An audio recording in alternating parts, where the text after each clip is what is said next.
Hello, fellow mutants. Today I thought I'd give you an update on the Capri Cowboy Truck Camper and how I keep it warm in winter months.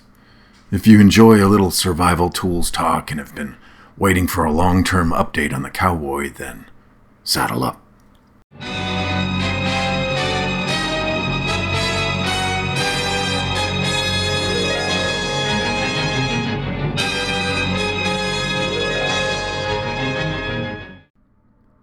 The Cowboy itself has been trouble-free and a dream to own so far.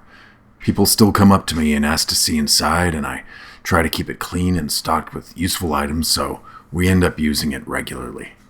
My sons practice rugby, so I'm often off riding inside my camper, and they'll pop in now and again to grab some drinks or a little welcome heat.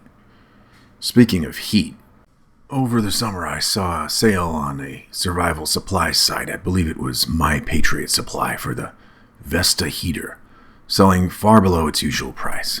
It looked like a nice emergency stove and heater all wrapped up in one device and looked like something portable I could use in my truck camper or when out camping. Since I have a 5.5-foot Cowboy model with a low ceiling, I figured it could keep the camper warm. I never opted for the built-in heater because I wanted space to sit and do my work, and the heater would have required carrying around propane, something that would eat up valuable real estate inside my relatively small camper. That, and I'd read that except for the larger Capri models, the built-in heaters might even be a little too much. So I picked up the Vesta heater, and having used it several times now, I can give an informed update on how the camper sleeps and keeps warm with this portable heater. As far as sleeping space goes, I took my 2 sons camping and we all had enough space. My boys are both under 10 though, and it's clear they'll soon be too large for us all to fit. The Vesta heater is neat because it uses canned heat and an electrostatic powered fan to circulate warmth. In a small enclosed space like the Capri Cowboy, the heater works well. Since you're in an enclosed space, however, you want to make sure that you're not breathing in toxic fumes. There are a few non-toxic brands of canned heat that are safe to burn indoors, including the 6-hour branded canned heat that the Vesta comes with. But you can also find non-toxic canned heat at the dollar store.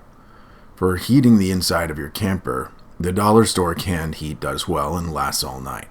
While up to 3 cans will fit, I've found that 2 are fine to do the job here in Texas with temperatures in the 35-degree Fahrenheit range on cold nights. As a cooker, however, I'd use the branded 6-hour canned heat sold by My Patriot Supply and other survival shops since it's in a pack and it's not too much more expensive. The main reason is that the branded stuff is about twice the height and you'll want the flame closer to your food if you're warming something. With the dollar store canned heat, the profile is a bit too low for cooking, though it will eventually heat a can of chili, for example, if you leave it for about 15 minutes. The downside of dollar store canned heat is that it's intended for keeping things warm, like catering trays, more than cooking them. But again, my main use for it has been to keep my camper warm. The heater is a great option as a backup to heat some food like soups or things that you can warm up while heating the inside of your camper at the same time. It should even work for boiling water eventually, especially if you use the tall cans. But for real cooking of raw foods, I'd probably opt for something like an Iwatani butane burner instead. It just heats so much faster. Overall, the Cowboy has performed well in all my outings. I can't really think of anything in particular that I'd choose to change. I suppose the microwave is the thing I've used least because I haven't been to a proper RV campsite yet, and the microwave and AC both require direct power via an extension cord to the back of the camper. I picked up a 12-volt water heater that looks like a thermos at a truck stop, and that gets me a hot beverage, though it takes much longer to heat up than the microwave.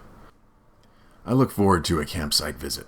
I've only ever used the water tank, which didn't freeze in the 17-degree cold we had some weeks back, but there's another direct water connection I could use in a park. As for a toilet, well, I have a Camco carrying bag that stores a low-profile porta-potty under the bed, and it has come in handy in a couple of cases. The Cowboy has just enough room to, well, do your business, and the camper's fan is, of course, a must if you must. The toilet doesn't leak or share odors due to biodegradable packs you can throw inside that smell of oranges. The best thing about a toilet in the camper, though, is that you don't need to head out in the dark at night and be worried about meeting up with some curious wildlife or freezing your butt off. The Cowboy is not big enough for a shower, so if you were out on the grid for a while in the middle of winter, you'd need to think about how you'd handle that. I found a big bucket of sports wipes on clearance that also stores under the bed nicely. A little water from the sink and the always available and excellent water pump, and a towel along with those wipes, and you're okay for a while without stinking up the place. Anyway, it's been a good ride so far with the Capri Cowboy.